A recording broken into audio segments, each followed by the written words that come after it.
Good evening everyone, good evening students. हाँ जी बच्चों, आज हम प्रोबेबिलिटी का थर्ड लेक्चर बेटा स्टार्ट करने जा रहे हैं। और बेटा प्रोबेबिलिटी के बारे में, प्रोबेबिलिटी के बारे में थर्ड लेक्चर जो है बेटा, इसमें हम कुछ इंपॉर्टेंट क्वेश्चंस जो एक्स्ट्रा है वो करेंगे। पहले स्टार्ट उससे करेंगे हम बेटा, और उसके बाद बेटा हम एनसीईआरटी की तरफ डायरेक्ट स्विच होंगे। एक्स्ट्रा क्वेश्चन बेटा किस टाइप के होंगे उसके बारे में अभी हम डिस्कस करेंगे। सबसे पहले बेटा हम स्टार्ट करते हैं कुछ नए तरीके के एक्स्ट्रा सम से। उसको ध्यान से समझिए, क्योंकि बेटा वो वाले क्वेश्चंस जो अब मैं कराने जा रहा हूं बेटा, दो क्वेश्चन होंगे वो, और वो 2 क्वेश्चंस जो होंगे बेटा वो एनसीईआरटी +2 में भी है उनमें से एक क्वेश्चन, क्योंकि बेटा वो क्वेश्चन बहुत ज्यादा इंपॉर्टेंट है। और बोर्ड एग्जाम्स में, यहां तक कि प्री बोर्ड एग्जाम्स में भी काफी स्कूलों में पूछा गया है वो क्वेश्चन। उसको पहले हम ध्यान से कर लें, उसके बाद हम बेटा डायरेक्ट ही एनसीईआरटी की तरफ स्विच कर जाएंगे। यस, करें start. So what is the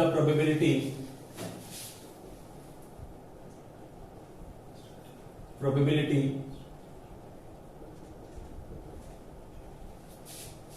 that a non-leap year has 53 Sundays.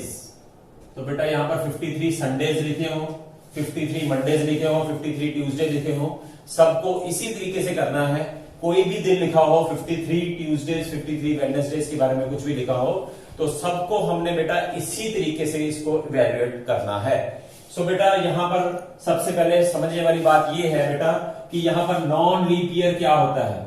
Non leap year वो होता है बेटा जिसमें फरवरी के महीने में 28 डेज होते हैं, और लीप ईयर क्या होता है जिसमें बेटा फरवरी के महीने में 29 डेज होते हैं, वो लीप ईयर होता है। नॉन लीप ईयर की बात हो रही है बेटा, नॉन लीप ईयर, सॉरी गलत लिख दिया आपने सर, अरे गलती तो किसी से भी हो जाती है, इसमें घबराने वाली बात नहीं है। अरे खुद से बातें, हाँ जी खुद से बातें। खुद से बातें भी कभी कभी कर लेनी चाहिए। नॉन लीप ईयर बेटा, नॉन लीप ईयर की बात हो रही है यहां पर, तो नॉन लीप ईयर में बेटा 28 डेज फरवरी में होते हैं, और टोटल डेज बेटा, total days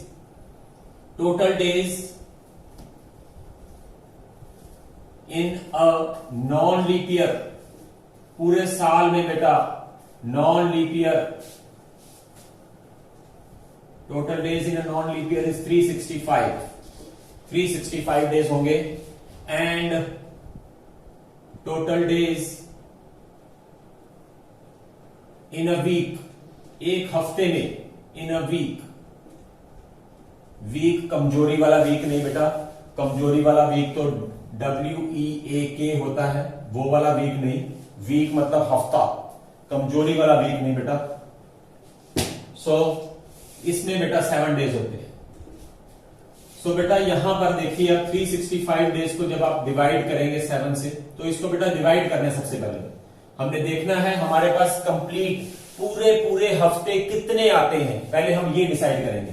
7 5 35 and this comes out to be 15, 7 2 14, so 1 day.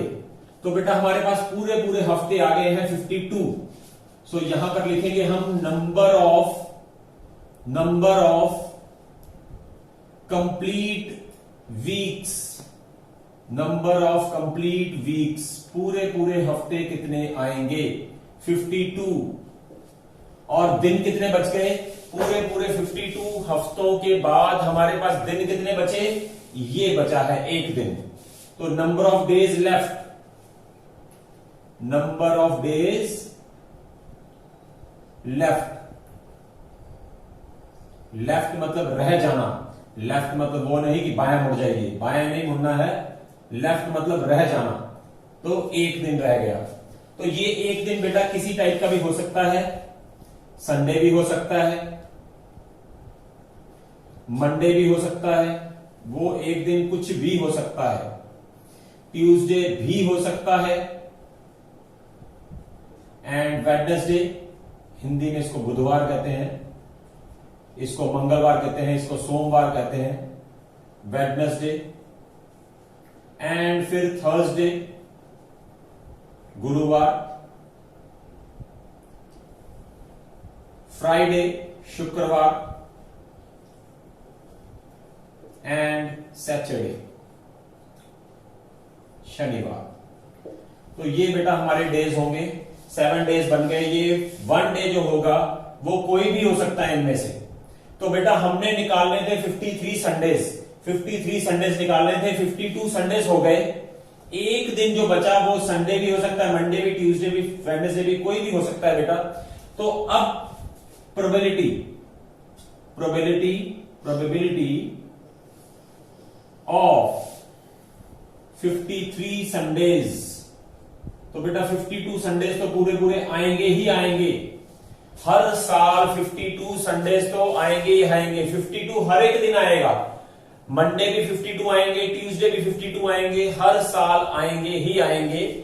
अब 53 संडेज की बात हो रही है, तो 53 संडे बेटा जो यहां पर एक बार आ रहा है हमारे पास, और ये टोटल केस हमारे पास बन रहे हैं 1 2 3 4 5 6 एंड 7। तो बेटा 53 संडेज की प्रोबेबिलिटी 1/7 आ जाएगी। अगर मुझसे कोई पूछे 52 Sundays what is the probability of 52 Sundays, तो मैं कहूंगा 1 क्यों? क्योंकि बेटा ये 52 संडेज तो आने ही आने हैं, इसमें कोई चेंजेस नहीं हो सकता है।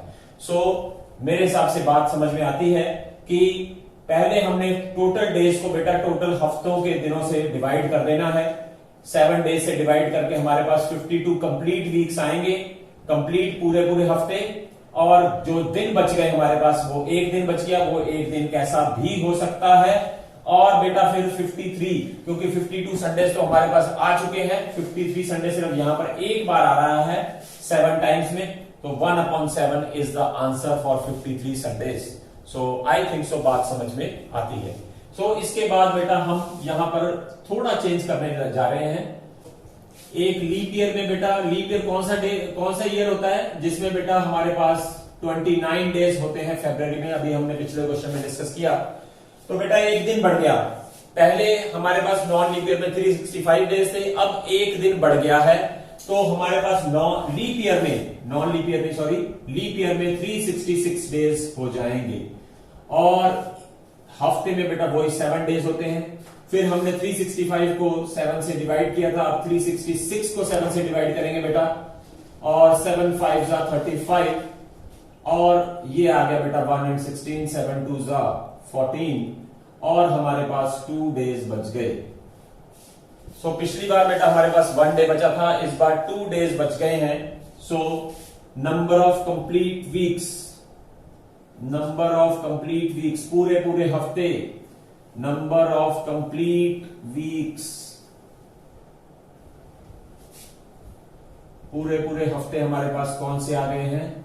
52 आ गए हैं। और नंबर ऑफ डेज लेफ्ट, कितने दिन रह गए हैं हमारे पास?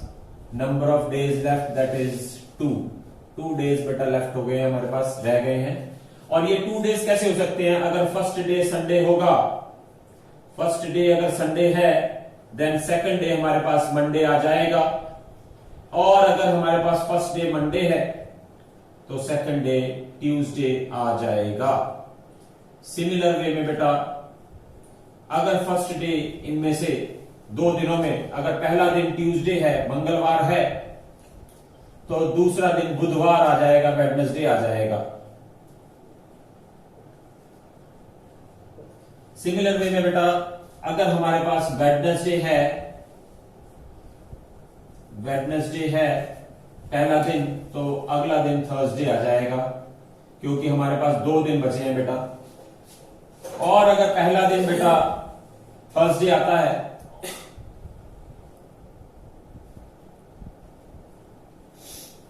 तो नेक्स्ट हमारे पास फ्राइडे आ जाएगा। और इसी तरह से बेटा फ्राइडे के साथ सैटरडे एंड सैटरडे के साथ संडे। याद रखिए रिपीट ना होना चाहिए, कोई भी सीक्वेंस रिपीट नहीं होना चाहिए। जैसे मंडे के साथ ट्यूसडे, दोबारा मंडे के साथ ट्यूसडे नहीं आना चाहिए, ये बात ध्यान रखनी है। फ्राइडे के साथ सैटरडे आ गया और सैटरडे के साथ संडे आ गया। अब बेटा यहां पर देखने वाली बात यह है, सैटरडे के साथ संडे आ गया, तो बेटा यहां पर प्रोबेबिलिटी 52 हमारे पास कंप्लीट वीक हो गए थे, पर हमारे पास निकालने के लिए 53 संडेज हैं। प्रोबेबिलिटी ऑफ 53 संडेज, तो 53 संडेज की प्रोबेबिलिटी 2/7 हो जाएगी। क्यों 2/7 होगी बेटा? एक तो यहां पर संडे आ रहा है, आपको नजर आ रहा होगा, एक यहां पर संडे आ रहा है बेटा, 2 वाली संडे आ रहा है, और टोटल केस बेटा हमारे पास देखिए 4 ये और 5, 6 एंड 7 केस बन रहे हैं। तो टोटल केस, फेवरेबल केस कितने हैं? 2 हैं, और टोटल केस 7 है, और हमारे पास प्रोबेबिलिटी बेटा 2/7 आ गई 53 संडेज की लीप ईयर में। नॉन लीप ईयर वाला हमने पहले डिस्कस कर लिया है। एनसीईआरटी का 5th क्वेश्चन, अब क्या कहा हुआ है? If PE is 0.05, PE, if PE is 0.05, 0.05, 0.05, connection बना ले वो सामने, 0.05, what is the probability of not E? हमने प्रोबेबिलिटी किस चीज की निकालनी है? नॉट ई की निकालनी है। और बेटा हमने फर्स्ट सेशन में, फर्स्ट लेक्चर में हमने ये डिस्कस किया था कि बेटा जब नॉट ई की प्रोबेबिलिटी निकालनी होती है तो probability of E plus probability of not E that is equal to 1। तो बेटा इसी तरीके से आपने एग्जाम में भी ऐसे सॉल्व करना है, डायरेक्ट नहीं करना है। और प्रोबेबिलिटी ऑफ नॉट ई, याद रखिए बेटा, probability of not E 1 minus probability of E होता है। और प्रोबेबिलिटी ऑफ नॉट ई को हम इस तरह से रिप्रेजेंट भी कर देते हैं, इसके ऊपर ई के ऊपर बार लगाकर, और 1 माइनस 0.05। याद रखिए बेटा प्रोबेबिलिटी ऑफ नॉट ई को कॉम्प्लीमेंट्री इवेंट भी कहते हैं, कॉम्प्लीमेंट्री इवेंट, कॉम्प्लीमेंट्री इवेंट भी कहते हैं। इस बात का आपको पता होना चाहिए। और ये आ गया बेटा 0.95 is your answer. So probability of not E is 0.95 is your answer. So इसके बाद बेटा हम क्वेश्चन नंबर 6 डिस्कस करने जा रहे हैं।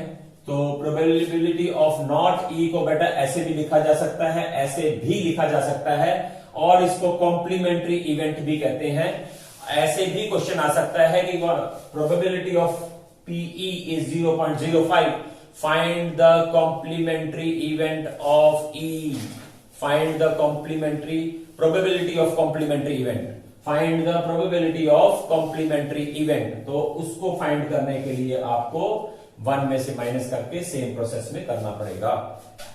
तो 6 क्वेश्चन क्या है? अ bag contains a lemon flavour candies and Malini takes out one of the candy without looking into the bag. What is the probability she take out orange flavor candies? तो बेटा bag contains, bag में बेटा lemon flavour candies है, lemon flavour candies. Candies बेटा उस दिन भी हमने फर्स्ट लेक्चर में डिस्कस किया था कि टॉफियों को कहते हैं, जो गोलियां वगैरह आप खाते हैं। तो लेमन फ्लेवर कैंडीज, अब उसने कहा है कि व्हाट इज द प्रोबेबिलिटी, अगर उसने कैंडी निकाली तो ऑरेंज फ्लेवर कैंडी निकले। अब ऑरेंज फ्लेवर कैंडी तो उसमें है ही नहीं, तो निकलेगी कैसे? तो ऑरेंज फ्लेवर कैंडी की प्रोबेबिलिटी ऑरेंज फ्लेवर कैंडी की प्रोबेबिलिटी 0 हो जाएगी बेटा, क्योंकि उसमें है ही नहीं। और सेकंड पार्ट में वो पूछ रहा है कि लेमन फ्लेवर कैंडी,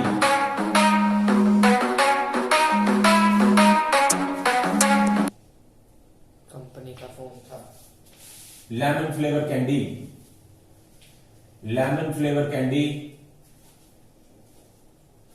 की प्रोबेबिलिटी, क्योंकि बेटा उसमें सारी ही लेमन पड़ी हुई हैं कैंडीज, कोई भी निकाली जा सकती है, और श्योर इवेंट है। और श्योर इवेंट के बारे में मैंने आपको बताया था कि उसकी प्रोबेबिलिटी 1 होती है।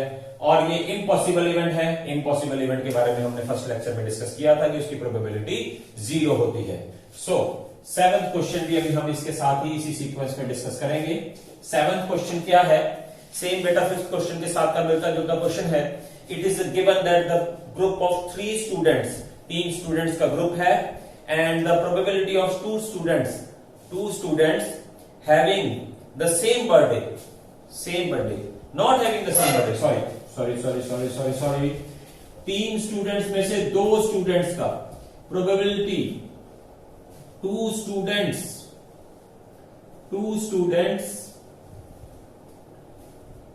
not having same day birthday,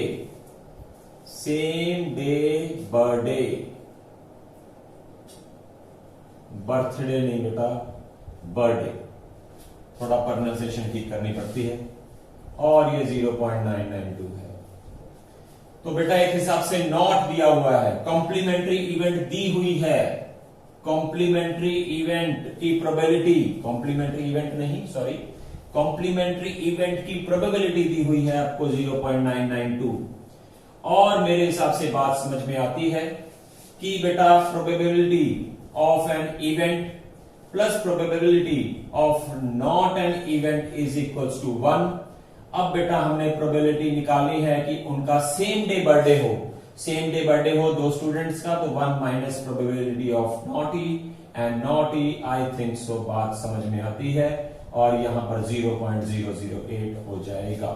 so probability of not E is 0.008 I think so, sorry, कई बार कैलकुलेशन मिस्टेक हो जाती है। अगर आपको बेटा ये वीडियो पसंद आई तो इसको लाइक करना ना भूलिए, शेयर करना ना भूलिए अपने दोस्तों के साथ, और सब्सक्राइब भी जरूर करिए।